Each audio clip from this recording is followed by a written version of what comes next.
really only takes me about 10 minutes to do my full face now. I figured out how I do my brows too, like lining up the stencil has actually gotten pretty easy. I've seen a good change in my skin. There's a lot less redness and, you know, new acne that's coming up. So I'm really happy about that. And yeah, just follow along with me and I'm gonna show you my makeup that I've been practicing, and I'm gonna do my foundation, my blush, and I'm trying out brows today, so be patient with me because I'm still learning. Okay, so I start out with the PARAMEDICAL in the olive beige to do my spots, and so I will start on that. And I turn my compressor to 12 o'clock again, and I want to make sure that I'm really light on the lever because I don't want to have a giant spot of whitish makeup on my face. So I'll come in really close and be super light and rocking the lever when I come in and I do all the little spots and the red marks. And I watch them just fade away. Like I don't want to hold my airbrush over the red spot. I just kind of go back and forth in the little circles. And I build it gradually to make them disappear because if I just sprayed like a giant spot of makeup on my face, you're going to see it and it's going to be wet and it's not going to be pretty.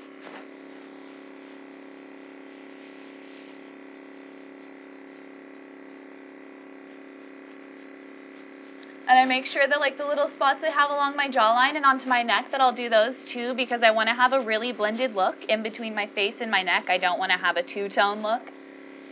And yes, my face is a lot paler. I was at the beach this weekend and I wear SPF 70 and a hat, but not really the same thing. So my neck and my chest and my arms are a lot tanner. So I do have a dark golden beige that I'll use at the end, and that came with my medium kit. So I'm gonna try and make my face not so pale, but first I take it down a few levels and make it really pale to get rid of all my redness. So I'm coming in super close on all the little spots on my face and watching everything just fade away. But it does take a few passes and you have to be really patient. I mean, if you build up too much, see just like what I did there. So how I fix that is I'm going to take a Q-tip and I'm just going to dab it a little bit and do some air on it and make it dry. And then I'll come back and do it really lightly and go over it, because I don't want to have a giant white hot spot on my face.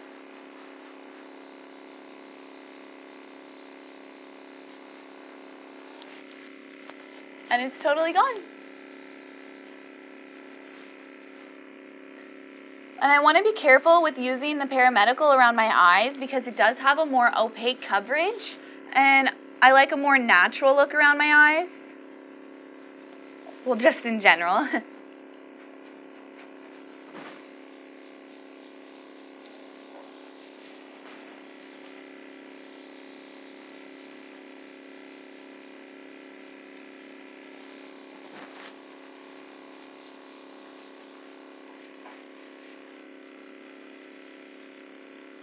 And then I'll add a few drops of the Glamour in the olive beige and use that all over my face to make sure that everything is like a really even tone before I'll go over it with the honey beige and a little bit of the dark golden beige. And that gives me my really nice natural look of like total even coverage on my face, and I love it. So I'm going to just make sure that I've concealed everything because I want to use the Glamour in my olive beige to go over, you know, my under eyes. And when I do my eyes, I make sure that I pull the skin so that I don't get it in any of the little creases.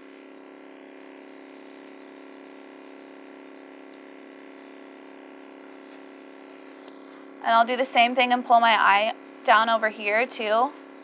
And I want to make sure my hand's moving the whole time because if it's not, I will get the same spot that I got down here on my chin. But I just fix it with using a Q-tip and then just doing a little dab.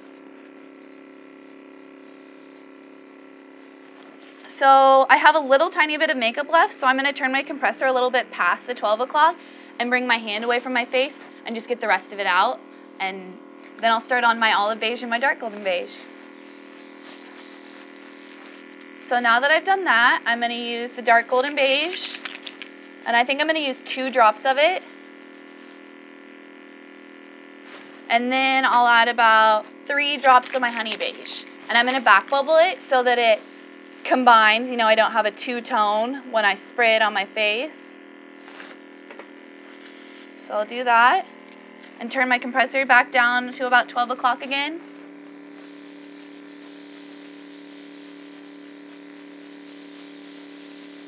And I want to make sure that I do under my chin and my neck so that it's blended really well and my face is in a different color than my neck.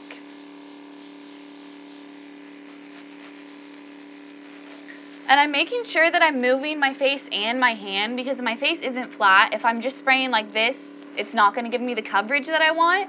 So I make sure that I'm moving my hand around a lot. And then I'll take my finger and pull my eye again to make sure that I don't have it in any of the creases and I have a really flat surface to work with. And I'll do the same thing and come in close around my eyes. And I make sure I'm really light on the lever because I don't want to have a cakey look. So I have a little bit left of my foundation and I'm going to do 2 drops of the light mauve and back bubble it so that my blush is a little bit more natural. Because I kind of have a fear of blush, but I'm trying to get used to it. So I'll do the same thing where I back bubble a little bit, and that just combines them and tones down my blush a little bit. And I'm going to do my kissy face to find my cheekbones.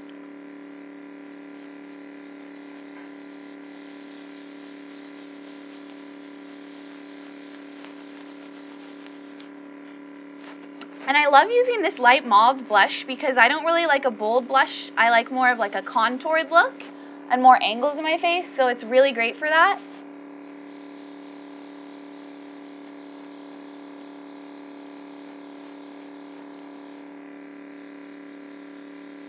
And I have a little tiny bit left, so before I clean it out to do my light smoke for my brows, I'm going to put the tiniest bit right here in my temple. And a little bit under my jaw. So now I'll add my cleaner and I'm going to turn it up to clean it out really well and do a little bit of back bubbling. And you can hear the difference when you turn it up, but you never want to be doing your makeup at this speed because it's really fast. You'll blast it on your face.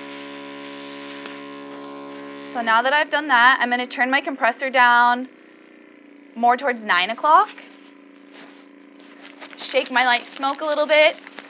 Oh, and actually, I got a bunch of stencils in my kit. So what I did first, I got all my stencils for my eyebrows, and I found the one that I thought was the most like my brow. There's a few sizes that I could use, but I like a bigger, bolder brow. And so what I'll do is I just take it and I match it up and I move it along and turn it while I'm doing my eyebrows so I get like the best custom fit to my face.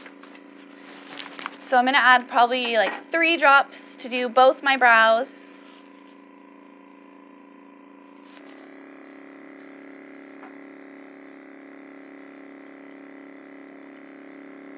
So I line it up with the top and I'm going to do the top first.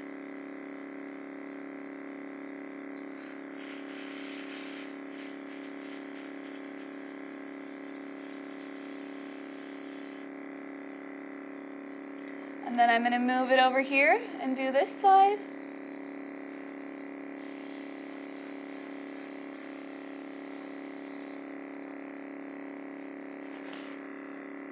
And then I'm going to do right underneath.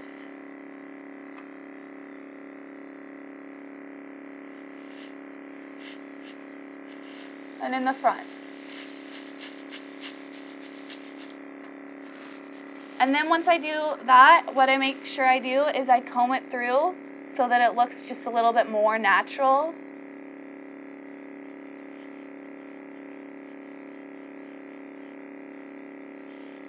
So one side's done, and I want to make sure I clean up my stencil before I use it because I'm going to lay it on the other side, and I don't want to have brown makeup all over my face once I've already done it. So I'll take it and I turn it over and I just do the same thing over here. So line it up with the top first. Oops, I need to add a little bit more light smoke.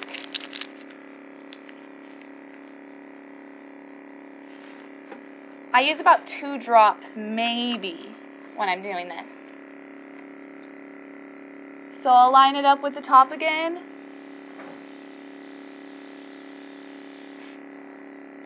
And then over here.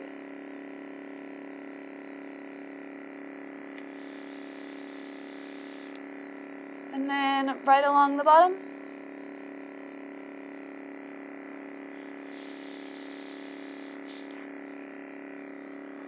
And then I'm going to turn off my compressor and comb them through again.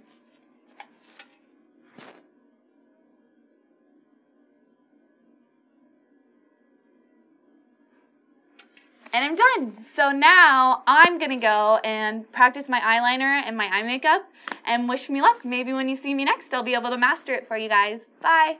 It's so nice to not have my face being the main thing on my mind, you know? Like, I can just go about my day and not worry about my makeup, and I love it.